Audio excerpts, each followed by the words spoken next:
Yo, yo, yo, yo, yo, what is up? It is your boy, Matty Milligan, and this is episode number 39 of the Underground Marketing Conspiracy. Whoa! Today I'm going to share with you some of my personal favorite niche books about entrepreneurship. I tried to find books that specifically no other marketing gurus and experts and influencers are really talking about right now.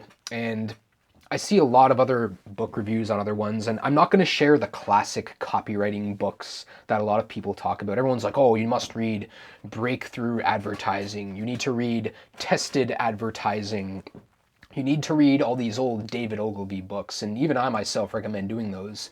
And those are great for copywriting, and you should definitely peep those books. But the books I'm going to share are a little bit more niche, and the benefit is I think each of these books really goes in depth, and in most cases, they're from very big companies. And they talk about very big enterprise companies and how they grew to the size that they were and scaled their businesses. So I'm going to give you these books. I believe each of these is available on Amazon, and I usually just buy these either here in Canada at Indigo or at BMV if I happen to see this. So, first book I recommend.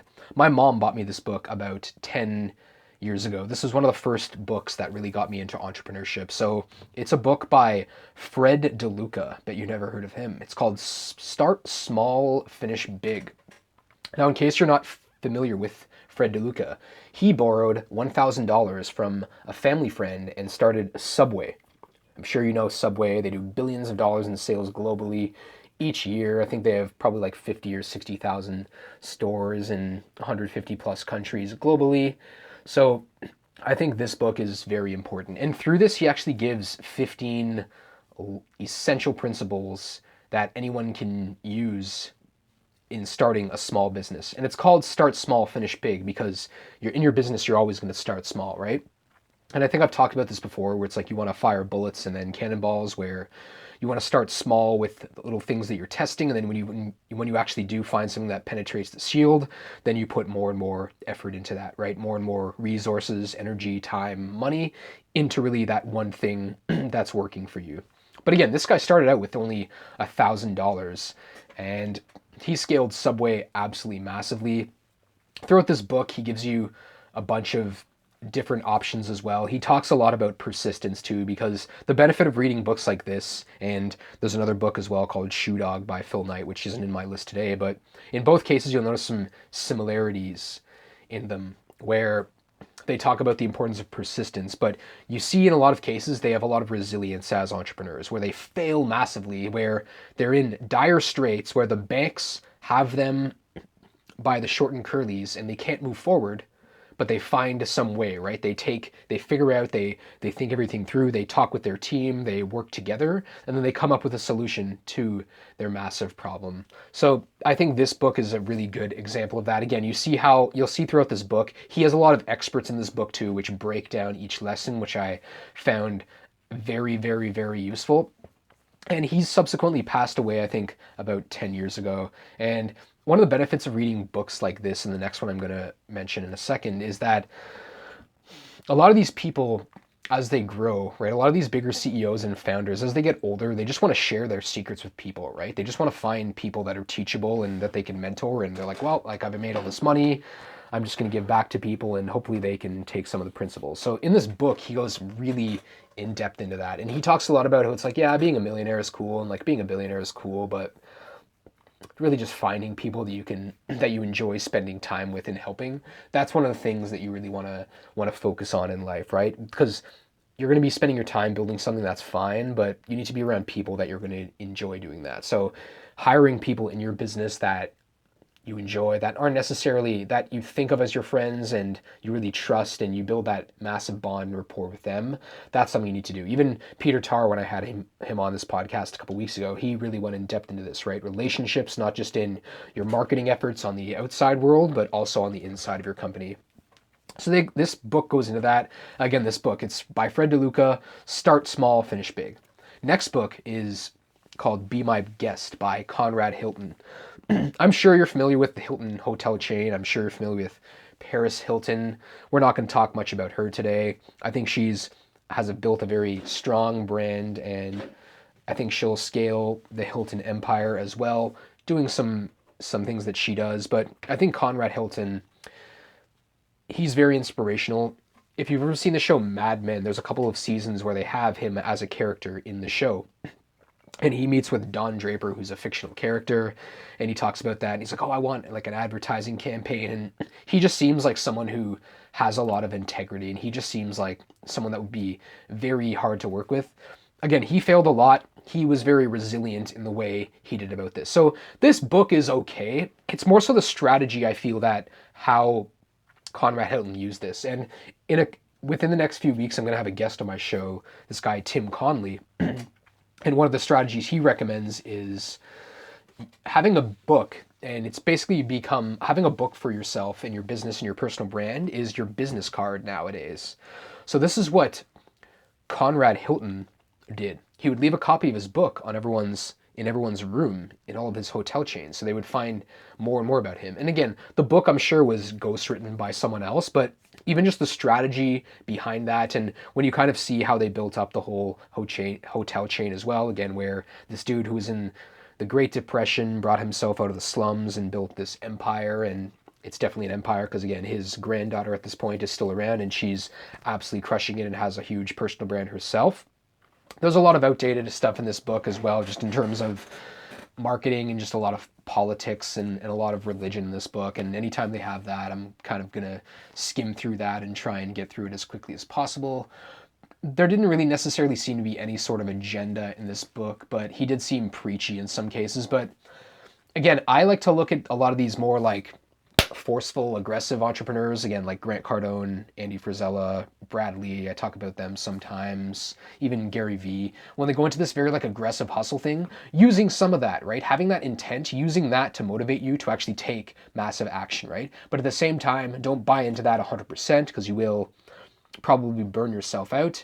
And if you do that aggressively too much in the wrong way and you don't have any sort of social intelligence, then you might burn your bridges and affect some of your relationships. So I do recommend checking this book out though, because there's definitely some gems, right? I'd say this book is more like a 3.5, 4 out of 5, but I feel that there's definitely some good ideas and concepts in here that you could definitely use and find useful in your own business. Next book is called One Click: Jeff Bezos and the Rise of Amazon by Richard Brandt. I read this probably 4 or 5 years ago, and this was another book that I found very useful. If you're not familiar with this concept, so on Amazon, once you create an account with them and you have all your information in there, you can buy things with basically one click. Like you just click and it's like buy with one click. You click, the purchase is made, right? That's been used nowadays in funnels, right? Where they have one-click upsells, right? You go into the site, there's a sales page or landing page, and then there's a page where you fill out your credit card information, you're buying a product. And then the merchant has the option after to show you another page where all your credit card information is saved, and now you're going through the funnel where it's like, hey, do you want to get this thing as well, right? It's trying to upsell you something, right? It's making you a one-time offer. And again, you can have multiple ones of these if you really want to. But again, it's giving you that option where the customer doesn't need to put in all their credit card information, makes it easier for them to just buy that next thing. And all they have to do, it's at the click of a button. It's instant, right? Amazon, I think, is a good and a bad company, and I'll give you my 2 cents. I was talking with someone who I'm going to invite as well to get onto the show, this guy Michael, who's also in the 2 Comma Club, huge e-commerce seller. He's done almost $10 million in sales online. So I think he would be an awesome guest on the show. He posted something about Amazon that I found very helpful. But if you aren't familiar with the history of Amazon, Amazon was started by Jeff Bezos probably about 20 years ago, and he scaled it to one of the biggest companies in the entire world at this point. And he originally just created it as this library to buy books, and you could buy any book online. But now it's become the everything store where you can buy anything you want. And they eventually bought a couple of other companies. I think they bought a company called Zappos.com, which was one thing where they bought that from Tony Hsieh. I've also read Tony Hsieh's book, and he talks about how he sold there. Amazon's developed Kindle. Obviously, they've developed Alexa.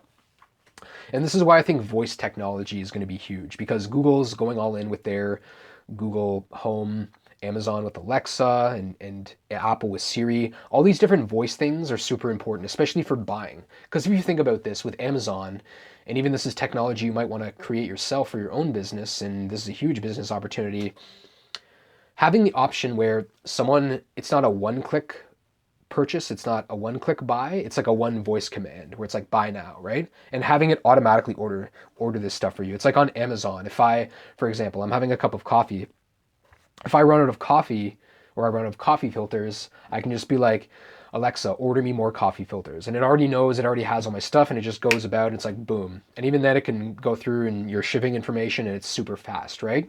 So Amazon is behind doing some of this stuff, right? My only beef with Amazon is that they really force you to use a lot of their services. I think Amazon Web Services is one of the best things. There's a developer out there who I want to invite on the show because he seems to be an expert in Toronto and knows a lot about this stuff. And I think it would be very useful information for other web developer entrepreneurs to learn a lot of the stuff that he has. So it's definitely someone that I want to invite onto the show. But fulfillment by Amazon, again, it's very expensive. You can use other services like iShip USA from Peter Tarr. I think that's a good service, or even Dollar Fulfillment if you want to, or even Rakuten, or what they like ShipZoom, ShipStation. There's a lot of these third-party logistics companies as well that you can hire to do a lot of that stuff if you don't want to use Amazon. One of my main beefs with Amazon is that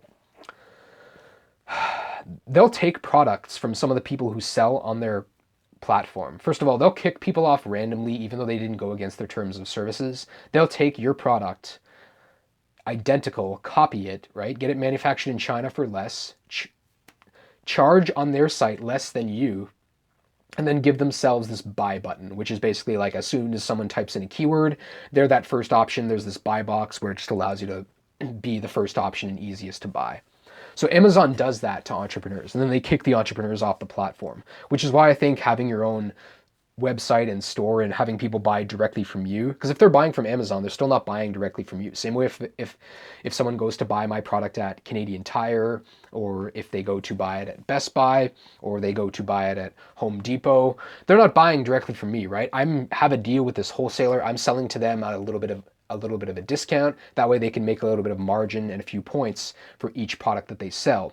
And again, they buy in bulk, I give them a discount, they sell it, they make money, I make money, I try and keep them happy to my ability. But when people are buying through all those other distribution channels, that's cool, but you want more people to be buying from you. So I think having like a Shopify store, having funnels, having like whether that's ClickFunnels or any of those other website building platforms, having people giving them the option to buy directly from you. You can even use WordPress and WooCommerce. I never claim to be like tied to any piece of software 100%. I just like to give you the truth, right? I just like to give you all of your options so you can make the best decisions for your specific business, because every business that's out there is different, but there's similarities obviously in businesses, and it's up to you as the entrepreneur, as the business person, to actually find those best options. All right, so the one-click thing is super important. I think with funnels now, it just makes it a lot easier, especially ClickFunnels. You can integrate it with Stripe and just have all those one-click upsells. Now, those are the 3 books I recommend. I want to give you a quick bonus. This book is called Salt, Sugar, and Fat by Michael Moss. I think this is a really good book for entrepreneurs to read, because not only are you going to learn about different foods and the food industry and really how foods are sold to you and marketed to you and why you buy, and you'll learn a lot as well, just so you're not eating the wrong kinds of foods as well. So not only are you going to gain business and entrepreneurship knowledge, you're going to gain a lot of very valuable health knowledge as well, which is going to give you the energy to put more energy into your business. So this book really goes in depth, right? You get to see some of the stuff and the split tests that these companies do. Like when you look at Oreo, they tried hundreds of different versions of Oreo to find that perfect flavor, right? That get people to not just eat one Oreo, but to get them to consume as many as possible, right? To become the heavy users of the product. And he breaks this down for each of the different 3 things, right? He's like, oh, here's how salt works for human beings, and here's how companies use salt and the taste of salt in the product to get you to consume more of it. Here's how they do that with sugar. Here's how they do that with fat. So I think this book is very valuable, and it's by Michael Moss again. So that's another book I recommend. This is one of the only books that I actually have 2 copies of, because I think I've talked about this before. In Toronto, there's all these take a book, leave a book little things on people's lawns or in parks, and I think those are awesome, but they usually have just fiction books, and I think fiction is great, don't get me wrong, but I see a lot of the same stuff over and over. Like James Patterson is everywhere. What's that dude? Tom Clancy, you see it everywhere. Stephen King, Daniel Steele. You see all these same authors, John Grisham. You see a lot of these books and fiction books in a lot of cases, and these things are just they print so many copies of these books and they just sell so many of them, and so many copies of them get sold that they just end up everywhere, and people don't want to read them because they're easily available. So what I want to do is like take these little boxes in Toronto and just create non-fiction ones where I put in my favorite business books throughout the city. And again, you never know what kind of kid is going to pick up this book, right? Like if I can do that and some kid out there can pick up like a copy of like Salt, Sugar, and Fat. I have Mastery by Robert Greene as well, which is one of the books I want to hood. I have a spare copy as well of Atlas Shrugged, which is one of my favorite books, and that's a book I recommend. If I can create that out there and just some kid picks up that book instead of that fiction book, like I've always said this, if you can read Atlas Shrugged beginning to end, you can read any book whatsoever. And that just puts you into momentum for reading more and more books. I don't have anything against you listening to audiobooks. Those are fine as well. If you want to use Audible, even though I talked about Amazon, how evil they were earlier, whatever, that's fine. Go and buy that audiobook on Audible. I have nothing against that. Buy the audiobook anywhere, wherever you want to, just as long as you're consuming some information, right? So I hope the books that I gave you today, you might even just want to read one of them. You don't need to read all of them, but maybe pick one. If it were you, I mean, if you're a digital marketer, I think one click is pretty valuable. If you're just an entrepreneur and you're really getting started and you don't know much, I think start small, finish big is pretty great as well. Obviously, if you're in food marketing and you're selling anything that people consume, Salt, Sugar, and Fat is awesome. And I think Be My Guest, again, is just a good idea that you can get from it, right? Like eventually you yourself should have your own free book eventually, but even if it's just a free PDF to start to give to someone for free, to use as a business networking tool to get people to know more about what you do and what value you provide and what problem you solve, I think that is a very useful and valuable thing that you should have as well. Hope you enjoyed today's episode. And if you did enjoy this, I want you to actually consider subscribing and consider leaving me a review as well, just so you can give me some feedback. Maybe even consider listening to several different episodes and commenting and letting me know how I'm doing. And maybe there's some ideas you want me to talk about on this podcast. That would be greatly appreciated. And this, once again, is another episode of one of your new favorite shows, if not already your favorite show, The Underground Marketing Conspiracy. My name is Matty Milligan, and I will see you next time. Whoa!